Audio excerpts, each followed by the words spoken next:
అసలు శ్రీహరి గారు హీరో కావడానికి ఒక రచయితగా మీరు కూడా పునాది వేశారన్న విషయం ఎవరికీ తెలియదు. తెలియదండి. ఆ పునాదుల్లో మీది కూడా గట్టి పునాది అని చాలామందికి తెలియదు. అందరూ పోసాని కృష్ణమురళి గారు రాశారని అనుకునేటటువంటి పరిస్థితులు, అంటే అలా అలా ప్రచారం అయిపోయింది అది.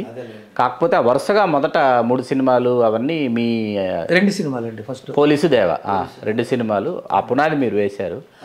అది ఎలా, అసలు ఆ కలయిక ఎలా కుదిరింది? అప్పటికి 5-6 సినిమాలు నేను ఆ బ్యానర్లో రాశానండి.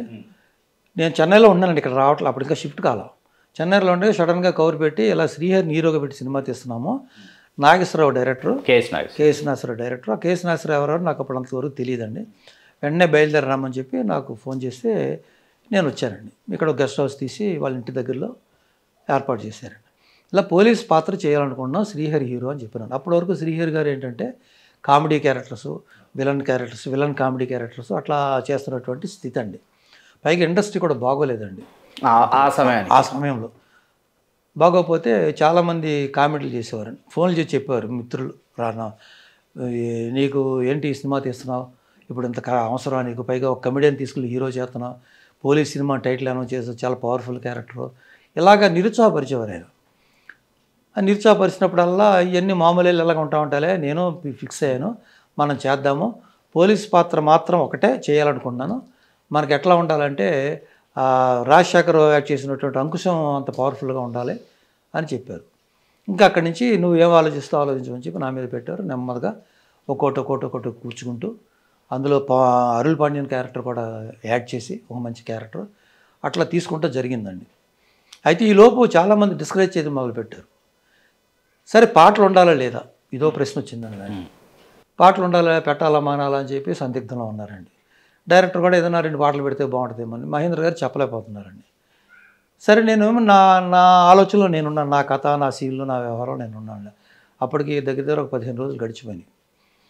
అందులో ఒక ఆయన అన్నారు, ఈ పాటలు తర్వాత చూద్దాలండి, మీ సీన్ కార్డు వేసేయండి అని అన్నారు.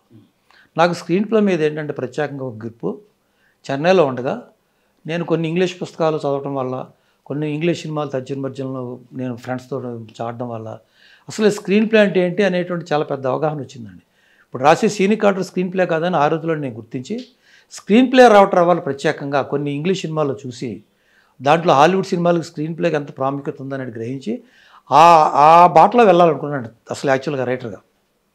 ఏది ఖైదీ నాగం ఇదంతా అయిన తర్వాత.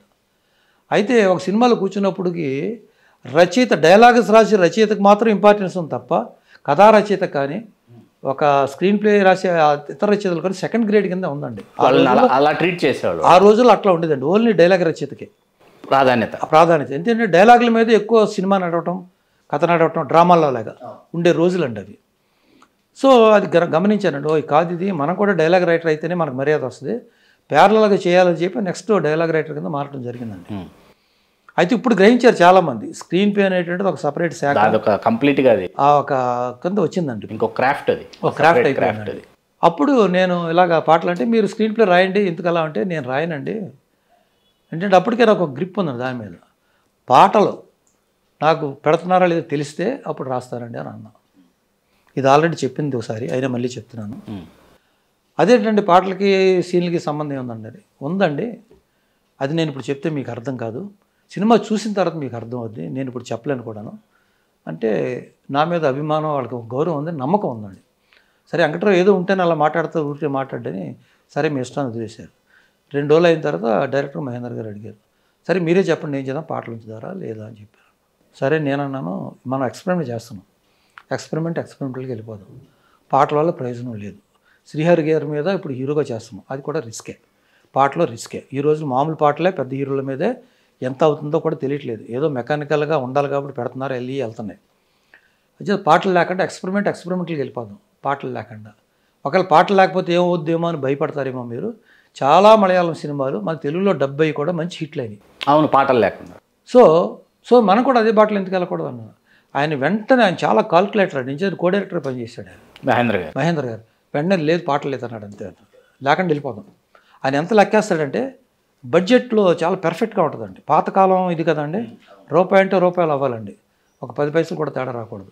పాట రికార్డ్ చేస్తే పాట రికార్డింగు, రైటింగు, దాని షూటింగు, ఫిల్ము, అప్పుడు అయ్యే ఖర్చు, రోజులు, ఇవన్నీ కాల్కులేట్ చేస్తాడండి. సో అదంతా వేస్ట్ కదా. మనకి పైగా అడ్డుపడతా ఉంటాయి. అన్ని షార్ట్ టైంలో లెక్కేసి వద్దన్నాడండి. మొదలెట్టాను. సీని కార్డ్ రీసర్ ఫైల్ అయిపోయింది. డైలాగ్ వర్షన్ రాశాను, ఫైల్ అయిపోయింది. నాదేంటంటే వన్స్ ఒక లాక్డ్ స్క్రిప్ట్ ఇచ్చేసారంటే నేను వెళ్ళిపోతానండి.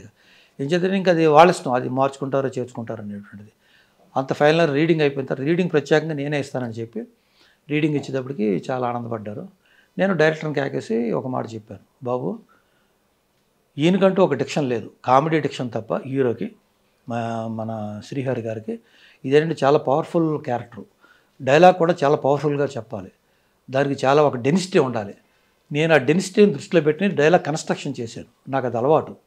అంటే ఒక పాత్ర నోట్లోంచి ఎలా వస్తుందో అదే నోట్లో నేను కాల్కులేట్ చేసుకుని రాసినటువంటి డైలాగ్ అవుట్పుట్ అలా ఇచ్చారు మీరు.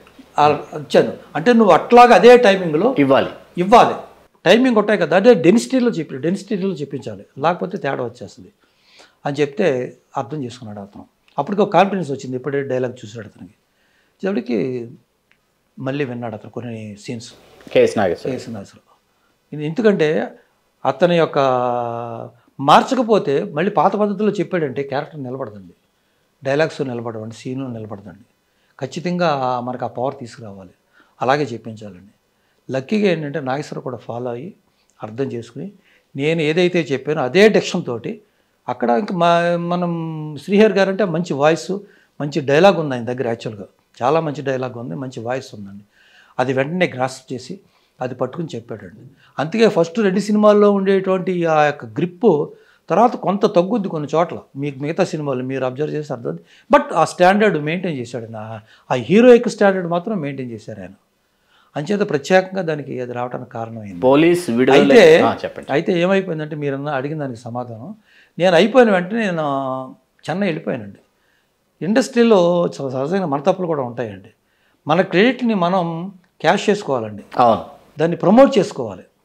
నాకు 2-3 జర్నలిస్ట్ మిత్రులు కూడా చెప్పారు, ఎందుకు చేద్దామంటే ఎందుకంటే అవి చూసి వాళ్ళు చెప్పాలి కానీ మనం చెప్పుకోవటం ఏంటి అని ఇవ్వండి. నేను ప్రమోట్ చేసుకోవడంలో వెనకబడ్డాను. ఆ వెనకబడటంతో ఆటోమేటిక్గా ముందుకి నెట్టి వెళ్ళి వాళ్ళు వెళ్తారు. అది వారి తప్పు కాదండి. ఇప్పుడు ఎవరన్నా ఆ ప్రాంతంలో అలాగే చేస్తారు, ఆ ప్లేస్లో.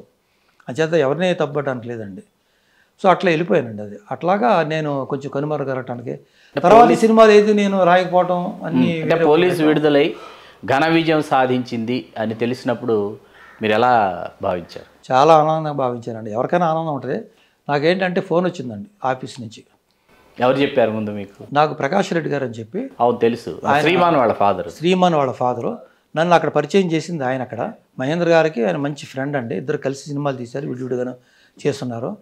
వీళ్ళు రాజమండ్రి సక్సెస్ఫుల్ యాత్రకు వెళ్ళారండి. అక్కడ రాజమండ్రిలో సినిమా ఆడుతూ ఉండగా మధ్యలో వీళ్ళు శ్రీహరి గారు, నిర్మాత గారు వీళ్ళందరూ ఉండగా అందులో ఒక జర్నలిస్టు గట్టిగా అరిచాడంట, పులి కడుపుని పులే పుడద్ది, దాసం గోపాలకృష్ణ కడుపుని దాసం వెంకట్రావు పుట్టి పుల్లాంటి డైలాగ్ రాశాడని చెప్పి అన్నారు ఆడియన్స్లో నుంచి. జర్నలిస్ట్ అన్నాడటండి. అప్పుడు వెంటనే రూమ్కి వచ్చాయని నాకు ఫోన్ చేశాడు ఇట్లా అని. నిజంగా జర్నలిస్ట్ ఎవరు మనకి తెలియదు, నేను కూడా తెలిసి ఉండకపోవచ్చు. పబ్లిక్లో అలా ఉంటుంది అనేది నాకు అప్పుడు అర్థమైంది. పబ్లిక్ పల్స్ అలా ఉంటుందని. అది అన్న తర్వాత అప్పుడు ఆ ఫోన్లో చెప్పాడు, సూపర్ హిట్ అండి, ప్రత్యేకంగా మీకు పెద్ద పేరు వచ్చింది ఆయన ఒక మాట చెప్పాడండి. అప్పుడు ఫస్ట్ కాపీ రాగానే ఇక్కడ ప్రివ్యూ వేశారంటండి దాసర్ గారు, ఇంకా ఎవరెవరో చాలామంది ఐపీఎస్ ఆఫీసర్లు చాలామంది. ఇంకేంటంటే మహేంద్ర గారు నాన్నగారు ఆయన పోలీస్ ఆఫీసర్ అండి. ఆయన ఆ సర్కిల్లో ఉన్న వాళ్ళందరినీ పిలిచి షో వేశారండి. ఫస్ట్ దాసరి నారాయణరావు గారు అడుగు బయటికి పెట్టగానే దీనికి రైటర్ ఎవరో అని అడిగాడు. Please do subscribe to Telugu Rajyam channel. Please do subscribe to Telugu Rajyam channel. Please do subscribe to Telugu Rajyam channel. Hi అండి, నేను మీ ఆర్పీని, నెల్లూరు పెద్దారెడ్డి చేపల పులుసు ఓనర్ని. మీరు తెలుగు రాజ్యం అనే ఈ యూట్యూబ్ ఛానల్ సబ్స్క్రైబ్ చేసుకుని మంచి మంచి వీడియోలతో వస్తారు. Thank you so much. Hi people, I'm Sonakshi Verma and you please watch Telugu Rajyam and please subscribe to the channel.